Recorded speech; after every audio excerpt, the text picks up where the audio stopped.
أعوذ بالله من الشيطان الرجيم بسم الله الرحمن الرحيم وقال ربكم ادعوني يستجب لكم إن الذين يستكبرون عن عبادتي سيدخلون جهنم داخرين صدق الله العظيم۔ اللہ عز و جل کس قدر مہربان ہے ہمارے لیے۔ اللہ تعالیٰ فرما رہے ہیں کہ تمہارا رب یہ کہہ رہا ہے کہ مجھ سے دعا کرو، مجھ سے مانگو، مجھے پکارو، میں تمہاری سنوں گا، تمہاری بات کو قبول کروں گا، تمہاری دعا کو قبول کروں گا۔ اور جو مجھ سے دعا نہ کرے اور میری عبادت سے انکار کرے اور اپنے آپ کو بڑا سمجھے، ایسے لوگ جہنم میں ذلیل ہو کر داخل ہوں گے۔ میرے دوستو، حضور اکرم صلی اللہ علیہ وسلم نے دعا کی بڑی ترغیب بھی دی ہے اور زبان نبوت سے ایسی دعائیں کی ہیں کہ انسان زندگی بھر سوچتا رہ جائے تب بھی ان زاویوں سے دعا نہیں مانگ سکتا جس قدر جامع انداز سے حضور اکرم صلی اللہ علیہ وسلم نے دعا کی اور سکھایا ہے کہ اللہ سے مانگنے کی عادت ڈالو۔ گھر میں نمک ختم ہو جائے اللہ سے مانگو، چپل کا تسمہ ٹوٹ جائے تو اللہ سے مانگو۔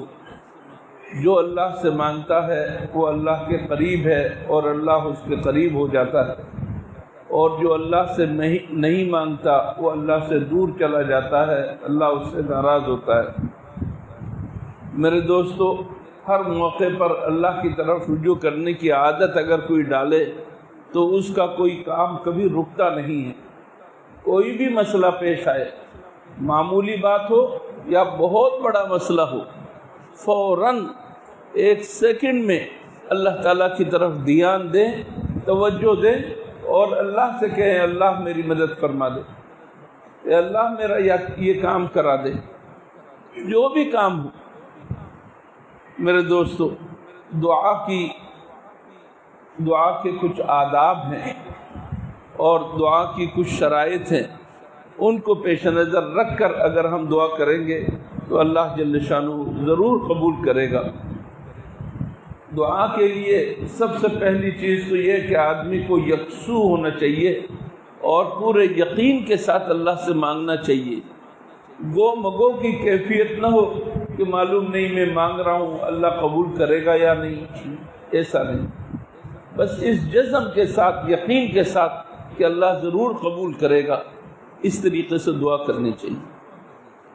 اور اللہ سے بدگمان نہیں ہونا چاہیے۔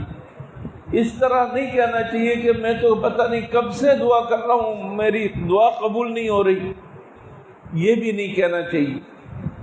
یہ بھی حدیث میں آتا ہے کہ یہ جلدی مچانا ہے اور اللہ تعالیٰ جلدی مچانے والوں کو پسند نہیں کرتا۔ لہٰذا جو بھی دعا کرے تو اہتمام کے ساتھ دعا کریں، یکسوئی کے ساتھ دعا کریں، پوری توجہ کے ساتھ دعا کریں اور اس یقین کے ساتھ دعا کریں کہ اللہ ہماری دعا کو ضرور سنے گا اور قبول فرمائے گا۔ میرے دوستو، ماں باپ کی دعا اولاد کے حق میں بہت تیزی کے ساتھ قبول ہوتی ہے۔ دعا کریں یا بد دعا کریں، ماں باپ کی دعا بہت ہی اکثیر ہے، جلدی سے کام ہوتا ہے، اور اگر بد دعا کریں تو وہ بھی بہت زیادہ لگتی ہے۔ اس وجہ سے ماں باپ کو بہت اہتمام کرنا چاہیے۔ اسی طرح مظلوم اگر ہے تو اس کی دعا بہت تیزی کے ساتھ پہنچتی ہے، اور حدیث میں آتا ہے کہ اللہ اور اس دعا کے درمیان کوئی چیز حائل نہیں ہوتی، وہ دعا فوراً عرش معلیٰ تک جا پہنچتی ہے۔ میرے دوستو، دعا کے قبول ہونے کے لیے ایک بہت بڑا مانع جو ہے وہ ہے میرے دوستو حرام کی کمائی۔ اگر حرام کی کمائی ہو تو آدمی اللہ سے کتنا ہی لوٹ پوٹ ہو کر مانگے، رو رو کر مانگے، تل ملا کر مانگے، کچھ بھی کرے، اللہ تعالیٰ اس کی دعا قبول نہیں کرتا اگر حرام کی کمائی وہ استعمال کر رہا ہو۔ رشوت خوری، دھوکہ بازی، سود خواری، جوا اور اسی طریقے سے جھوٹ بول کر، دھوکہ دے کر اگر کسی سے کوئی مال آپ نے بنایا اور اس کا استعمال کیا یا اپنے بچوں کو کھلایا تو دعا قبول نہیں ہوئی۔ باقی ہر قسم کی دعا قبول ہوتی ہے۔ بہت سارے ذہنوں میں یہ بات آتی ہے کہ نہیں میں نے تو دعا کی ابھی تک میری قبول نہیں ہوئی، اتنے سال ہو گئے۔ تو اچھی طرح سمجھ لیں اللہ جل شانہ سب کچھ ہمارے دلوں کا حال ہم سے زیادہ جاننے والا ہے اور ہمارے حالات کا بھی زیادہ جاننے والا ہے۔ اللہ سے جب ہم دعا کرتے ہیں اللہ ہمیں فلاں چیز دے دے تو کبھی تو اللہ تعالیٰ وہی چیز دے دیتے ہیں، واقعی دعا قبول ہو جاتی ہے اور ہم سمجھتے ہیں کہ ہاں دعا قبول ہو گئی اور ہمیں اللہ تعالیٰ نے یہ چیز دے دی۔ اور کبھی ایسا ہوتا ہے کہ اللہ جل شانہ وہ چیز ہمیں نہیں دیتے کیونکہ وہ چیز ہمارے لیے نقصان دہ ہے، کوئی اور چیز دے دیتے ہیں۔ بچہ کہتا ہے نا کہ مجھے یہ چاقو دے دو اور چاقو کی طرف جھپٹتا ہے، روتا ہے، لیکن ماں باپ اس سے چاقو کو دور کر دیتے ہیں، کوئی اور چیز اس کے ہاتھ میں دے دیتے ہیں کیونکہ یہ چاقو اس کے لیے نقصان دہ ہے، کوئی اور چیز اس کے لیے فائدہ مند ہے۔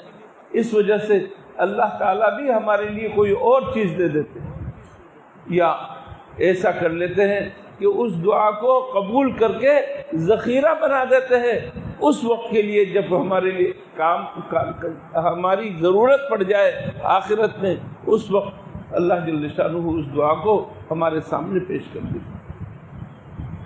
اور کبھی جو ہے اللہ جل شانہ اس طریقے سے کسی طریقے سے اللہ جل شانہ دعا کو ضرور قبول کرتے ہیں، یہ نہیں ہوتا کہ دعا قبول نہ ہو۔